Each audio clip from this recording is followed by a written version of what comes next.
everyone. This is the final Movie Matters talk in the series of 5 that we have done in this fall season in relation to the film series that I had programmed for the museum on heroic journeys, Black histories on screen. So it's been great to do this series, and I look forward to the next. We're already talking about that. That is, Christine Girardi and I are talking about what that could be. So, you'll have to watch the museum website to see an announcement. Not anytime soon, but, before we start, of course. So what I'd like to do is I want to thank Christine. Thank you, Christine. Christine is behind the camera. She has been behind the camera to film all of these talks. And of course, I love working with Christine. So she puts that elegant opener to the talk before I come on screen. We do these on one take, so that, we don't fuss about it. She... if there are any small corrections, we don't re-film them. She inserts through her editing, she inserts all of the images that I provide her with that go along with the talk. So again, Christine, thank you. All right, today's talk is about Harriet. Harriet, 2019 film release, feature film by director, African-American director, Kasi Lemmons. She spells Kasi, K-A-S-I. We know what spellings are like. They can be extremely creative, but she pronounces it Kasi. The film is 2 hours, 5 minutes long. It's a hybrid genre film, biography, drama, I want to say melodrama as well. So Lemmons is a New York University film school professor and filmmaker.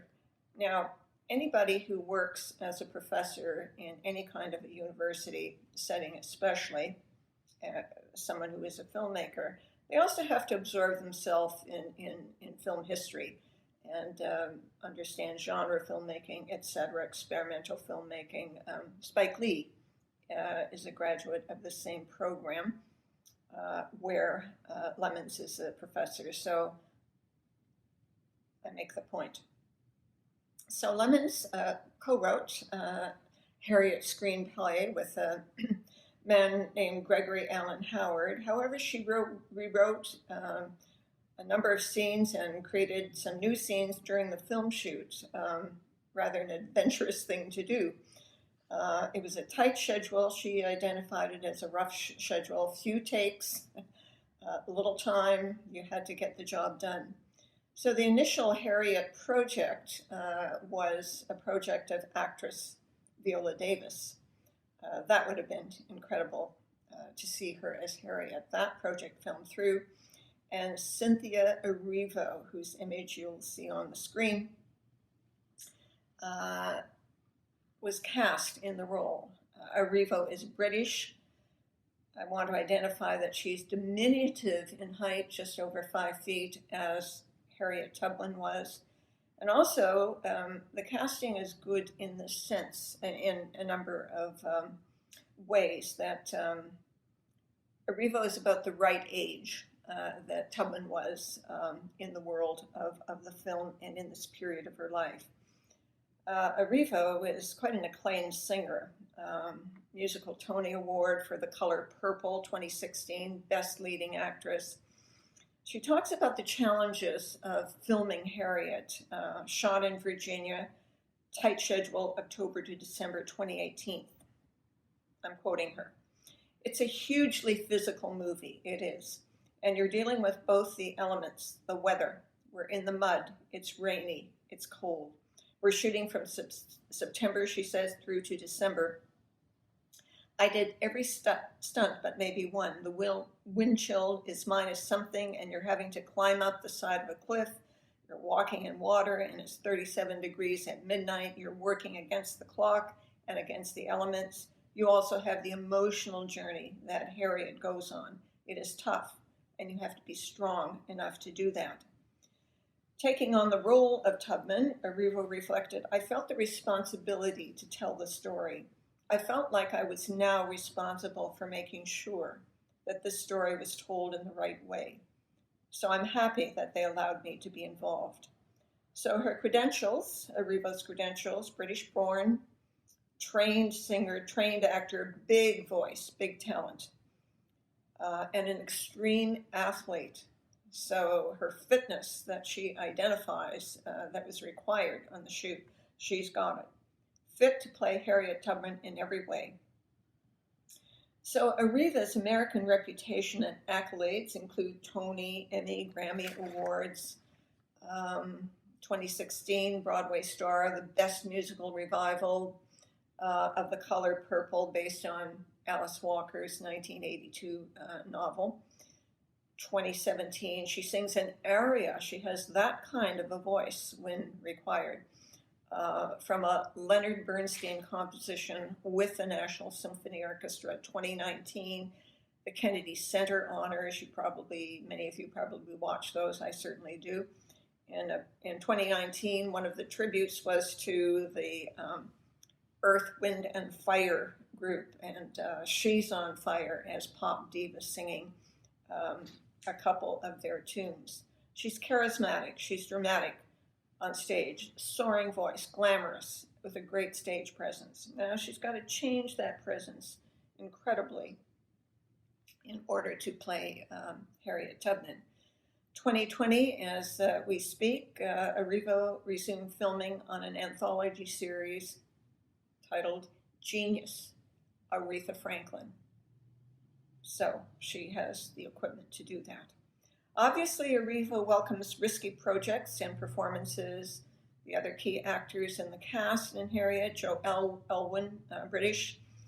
He plays Gideon Brodess, the needy and violent son of the farmer slave owner. Janelle Monáe plays a character called Mrs. Marie Buchanan. She's a free slave. She runs a boarding house. This is an invented character by Lemmons, a composite of different kinds of figures from the historical past. Leslie Odom Jr., acclaimed from the cast of the musical Hamilton, plays William Still, editor, record keeper of escaped slaves arriving in Baltimore.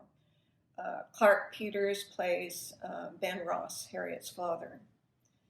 Now, director Casey Lemmons says that she researched, this is in a documentary that I watched, where she is talking about the film as the film is being played.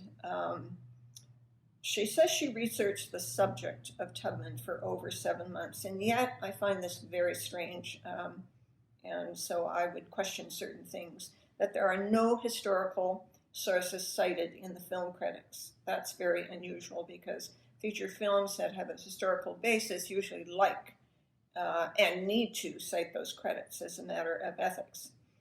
So what I want to do now is to cite some meticulous scholarship on Tubman and her uses by an American historian, Milton C. Cernett.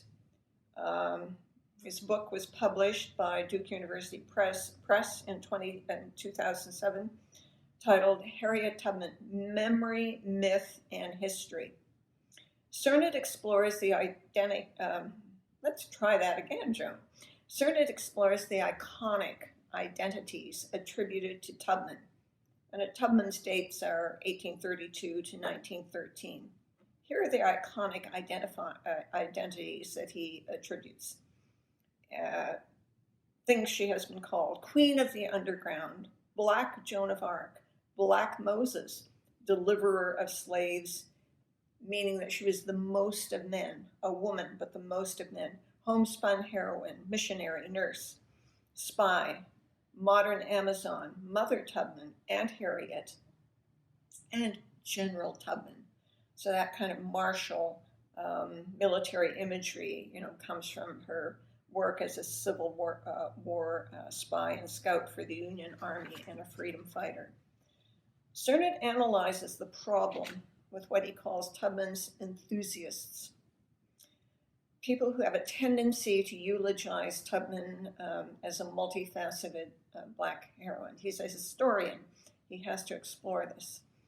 So the particular problem he finds are the oral recollections, the people who created the Tubman myth. He calls them mediators. And in that they listened to Tubman, who loved to talk. She was illiterate. She wrote nothing down. And so you had other people jotting down her recollections. Soon it starts with the problem of Sarah Bradford. 1869, she publishes a text, a very slim text called Scenes in the Life of Harriet Tubman. It was revised, so popular, in 1886, and that was retitled Harriet, the Moses of Her People. As soon it says, Bradford's slim volumes are not a biography in the rigorous sense of what we mean by biography. Bradford, a white woman, she was a hasty note taker who listened to Tubman. And in fact, she took a quick trip to England before she hastily had this book published. Now, soon it says, no professional historian of the 1950s took up the challenge of piecing together Tubman's life story. The same can be said of the following decade, the 60s. The popularization of Tubman took place largely in the field of juvenile literature and fiction. And he uses the phrase flood of books, and I can tell you, in the juvenile literature market, and some of you will know this, that there are many, many books aimed at this market. And this is especially important. It says that Harriet Tubman could be whatever an author wanted her to be or needed her to be. Importantly, Tubman's symbolic uses were put into effect in fictionalized biographies of the woman born Araminta and known as Minty. Not only literature, but television drama, movies, popular culture, music, the marketplace, Harriet Tubman dolls, of course. I'm going to identify some of these areas through the ages before I get to talk about Harriet.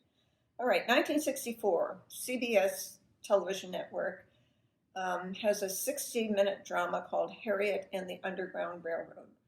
The drama compresses the period of the 1850s during her role as conductor. Ruby Dee plays the role of Tubman, Ethel Waters as her mother. It's a black and white drama, and it looks an awful lot like the live-to-tape TV productions of the 1950s. Very limited sets because you couldn't do more. The narration is by Hollywood actor Van Heflin. He says in his narration, Tubman made 19 journeys and freed over 300 slaves. You want to keep these things in mind because the statistics of her journey and the statistics of how many slaves that she freed is contestable.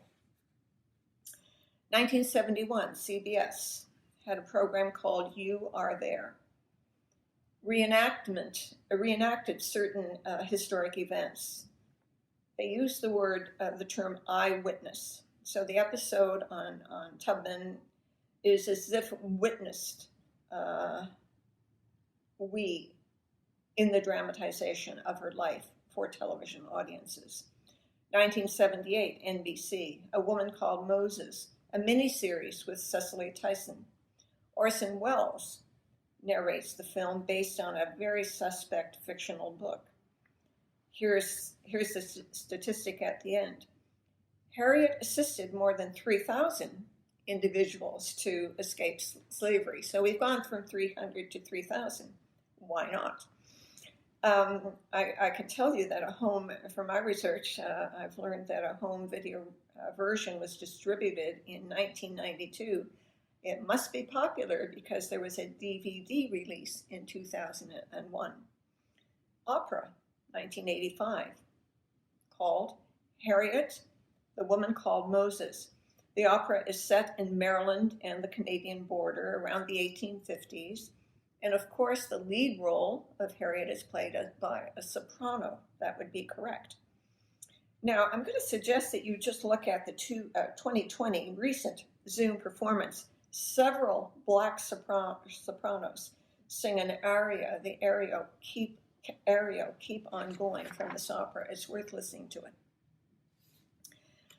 All right, so Tubman narratives, in other words, have drawn, and here's where I'm going to start to argue about the film, are drawn from folk history and melodrama, all right? Now, what is folk history? It's fictionalized narratives with loose historical bases. Melodrama and music conventions we find, for example, in the gorgeous, extraordinary folk opera, Porgy and Bess, Gershwin's folk opera written in 1935. The Hollywood portrayal of slaves, typically, often, shows them as figures of emotional support to their masters. They are servile but happy. In the film Jezebel, directed by William Wyler in 1938, set in the antebellum South, about 1852, Bette Davis, in an extraordinary performance, plays the headstrong Southern belle, Julie. Some of you will remember that I ran this film in Melodramas to Die For, an earlier series of a few years back. It's an extraordinary performance, and it's just a stunning film. So Julie plans an elegant reception to win back her fiancé, played by Henry Fonda. Of course, she has dismissed him at some point very rudely. She is belle of the ball, after all, and he's gone off and married someone else. So we have a chorus of slave voices who cry out from the road, announcing the guests arriving at this reception for the returned former lover.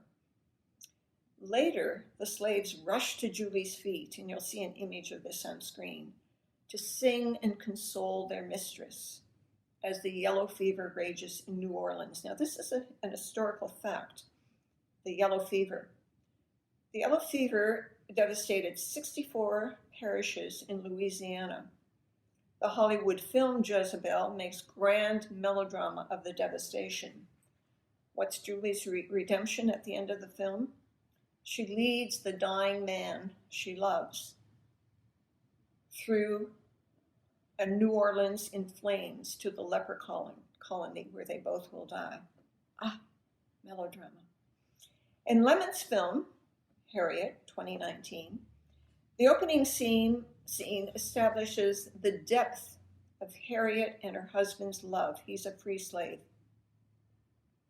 The following scene reverses the Hollywood convention of happy singing slaves. We do see the slaves singing before the Brodess family. They're singing as a prelude to making a case that Harriet ought to be legally freed so that she can live a free life with her husband. So Harriet, the film, has two kinds of families, the black families and the white family, the Brodesses. Both families in the film experience trauma of loss. I want to now talk about Harriet's escape. That is the journey motif in the film. It's driven by running. And the notion of running slaves is iconographic. But in the film, she runs alone, day, night, overland, in woods, through water. Folk history and elements of folk opera come into play. Harriet sings traditional hymns, key moments of dramatic tension. They are a journey code, alerting safe house owners and communicating with couriers along the way. So singing in the journey code is a narrative device. It announces the approach of, guess who? Harriet the conductor. And it develops this myth of the legendary Harriet as a black Moses, the spiritual power of the woman. So this is mythic. And what do we mean by myth? I mean, myth is narrative exaggeration. In this case, heroic exaggeration. Lemmons' vision for her film is invested in myth. I'm quoting Lemmons now. I wanted Harriet to become the ultimate hero bandit. I thought of it as a Joan of Arc story, an epic hero's journey. So we have this running motif, journey of a driven woman led by the North Star. And I want to say this is also a convention in a lot of films of a frontier woman who has the capacity of a Western hero. Notice how she jumps into the rushing rapids when she's surrounded by the posse and the bloodhounds after her. She's a wild woman as she's running, her hair deranged. She flops into the hay of a chuck wagon. She slogs through rain and mud. And there's that little moment in the boundary to Pennsylvania when she hops into the sunrise landscape. When she arrives, she's handed an apple. She bites into the fruit as if arriving in a new Eden. She gets a new name, a new identity, Harriet Tubman, entered into the record book. So Lemmons' ambitions for her film are played out also in the conventions of Hollywood costume drama, and this is a costume drama. Garbed in a coat with double row of brass buttons, wouldn't you love to wear it, over a print pattern dress. So there's the domestic Harriet, the simple Harriet, the homespun Harriet, and this woman with a coat with a double row of brass buttons. This gives Harriet agency, as we like to say, agency, empowerment as the commander before the white committee who applauds her as, quote, unquote, a most extraordinary woman, and she knows she is. In the night's rescue scene where she attempts, or at least attempts, to rescue her sister Rachel, Harriet arrives wearing a top hat, gentlemanly attire, and armed with a pistol. Music on the soundtrack is the beautiful rendition by Nina Simone, Centerman, Run to the River, Run to the Sea. Lemmons has called Harriet both an abductor in this attempt to rescue a reluctant Rachel and a conductor, and she is both. Now, Harriet never kills anyone, so far as we know, but she wields that pistol like a frontier woman. I was reminded of 19th century sharpshooter Annie Oakley, a white woman, but diminutive, 5 feet tall as well. The sentimental music at Harriet's brief reunion with her husband is like folk opera. She greets him singing, "I'm sorry I had to leave you." She's garbed in a sage green dress, white lace collar, the costume of a red velvet coat covering her mourning dress plus pistol. So Harriet, as a heroic outlaw in the woods, faces off Gideon and the black henchman at the end of the film. Her red velvet coat, red shirt underneath it, burgundy dress, a rich flush of color. Lemmons says, this is the mythic Moses, and I wanted her to wear red velvet. Indeed, she worked closely with the film costume designers to be able to pull that off.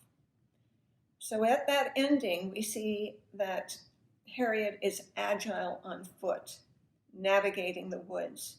She confronts Gideon, the avenging son of the Brodess family, the guy she raised.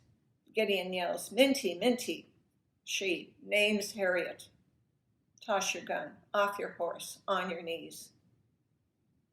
Pathetic Gideon.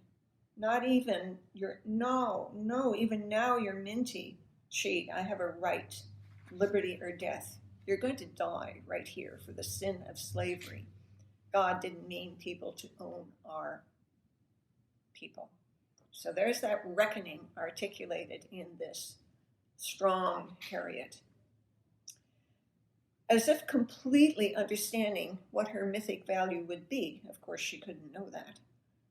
Like a classic Western hero, Harriet rides off into the sunset on Gideon's right horse. My goodness. The reality was something different for an escapee like Minty. And you're going to see on the screen now a newspaper ad, and I'm going to read from this newspaper ad because it will be hard for you to read. $300 reward. Run away from the subscriber on Monday the 17th. 3 Negroes. Named as follows. Harry, age 19 years, has on one side of his neck a wound. I think that means wound. Just under the ear. He is of a dark chestnut color, about 5 feet 8 or 9 inches height. Ben, aged about 25 years, is very quick to speak when spoken to. He is of a chestnut color, about 6 feet high. Notice how the identification of what they look like, their build, their stature is identified. Now, Minty, do we know her? Minty, aged about 27 years, is of a chestnut color, fine looking, and about 5 feet high. $100 reward will be given for each of the above named Negroes if taken out of the state, and $50 each if taken in the state. They must be lodged in Baltimore or Cambridge jail in Maryland. Signed, Eliza Ann Brodess. Eliza Ann Brodess is the mother of Gideon. In the world of the film, she is the wife of the slave-holding farm. So at the top corner, left corner of this ad, you're going to see the Running Man icon and carrying the little satchel of goods on a pole. That is a classic icon that we see repeated over and over again in references to runaway slaves.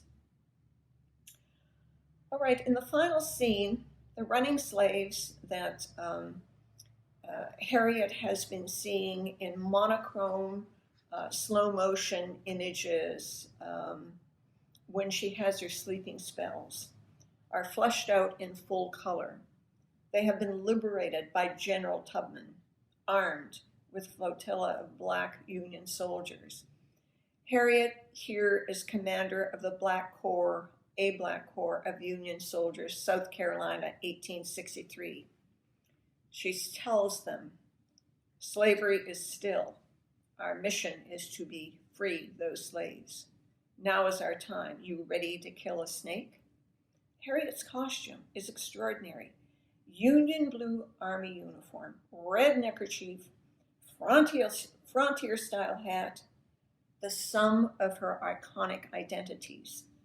She leads the Black Armed Flotilla singing Wade in the Water. In the post-credits, Arrivo's vocals are on the soundtrack. Stand Up, Let My People Go. This is a new song. This is the Hollywood convention.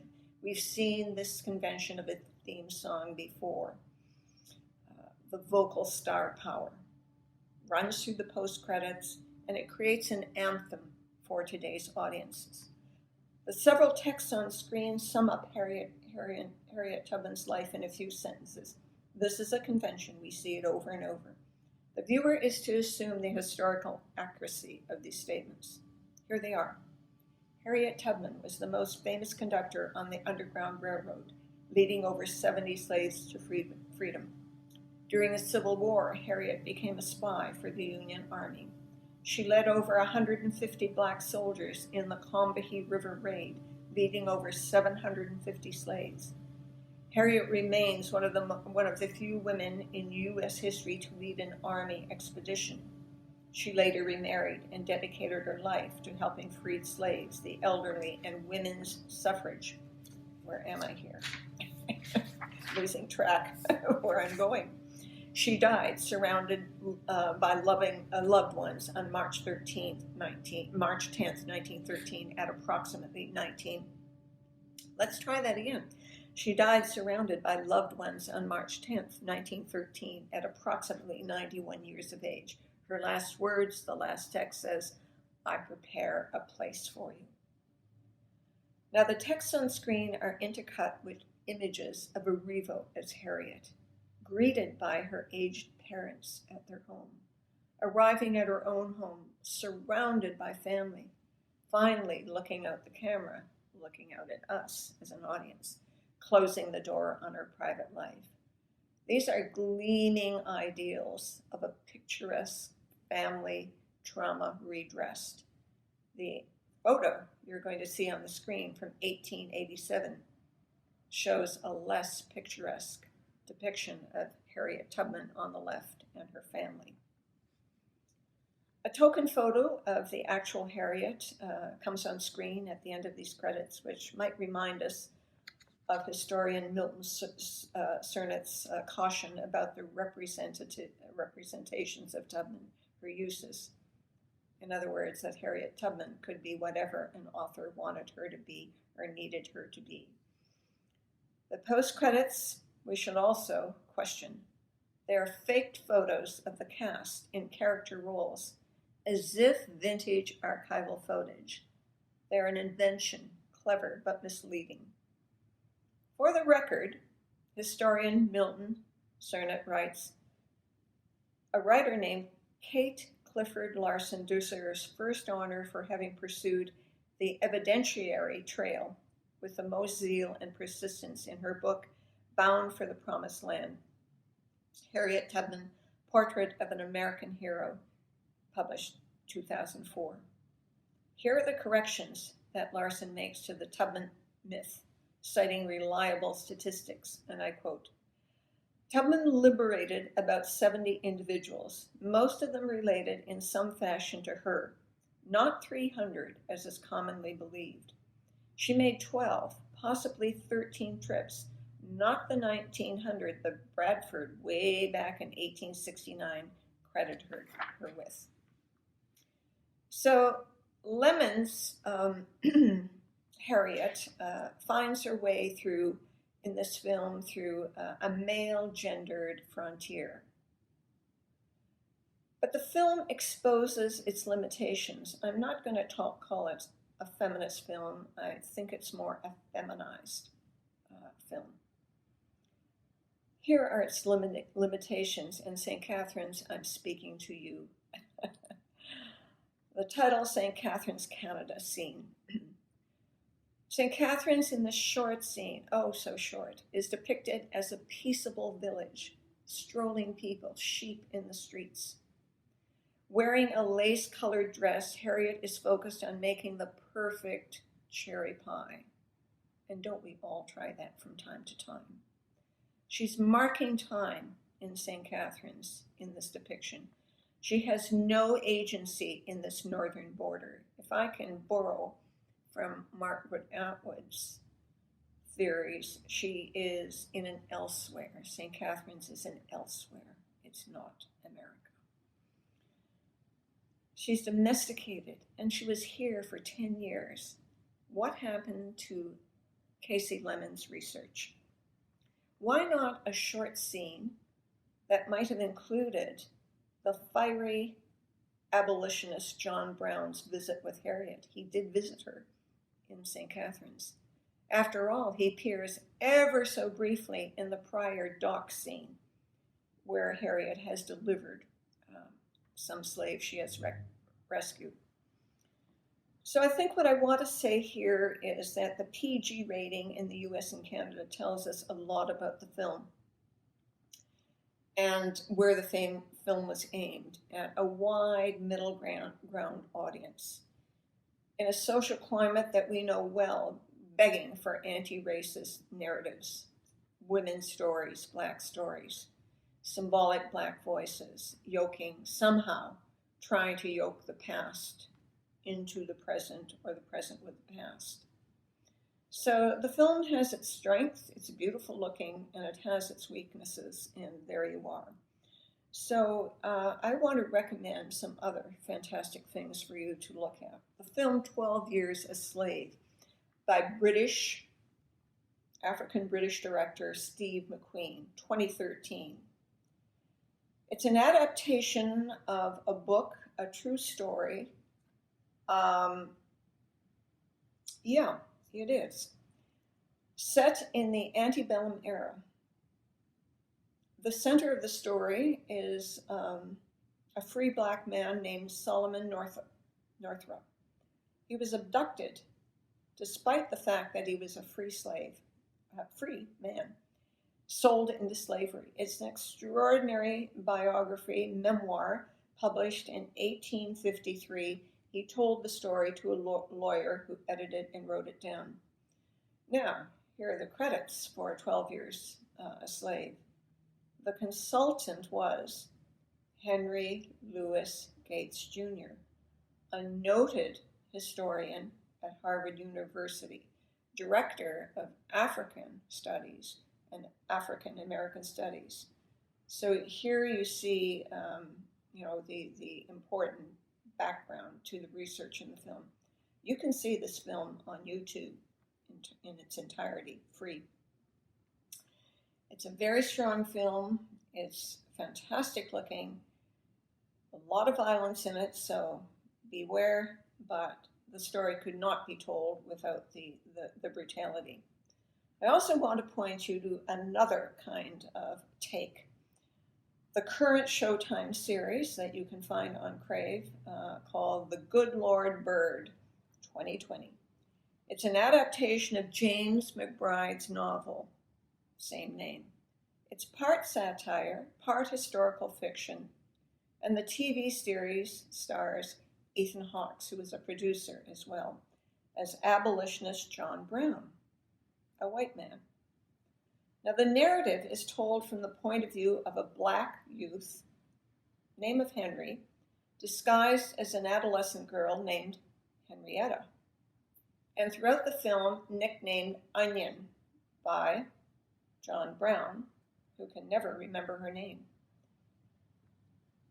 Onion is really, really important in this film because a young boy disguised as a girl, she has a viewpoint on things and people on her that other characters are not allowed. Harriet Tubman becomes a substantial character in both the novel and the TV series. I want to also point you to an Art Gallery of Ontario AGO lecture. It's online. You can find it. It's worth watching. It runs for an hour. The lecture is entitled Slave, Race, and Representation by a notable scholar named Charmaine Nelson. Her background is as an art historian. She has a huge project, a lot of money behind it, on slavery in Canada. Part of what she does is to look at the kind of ads that I shared with you on the runaway slave, Minty.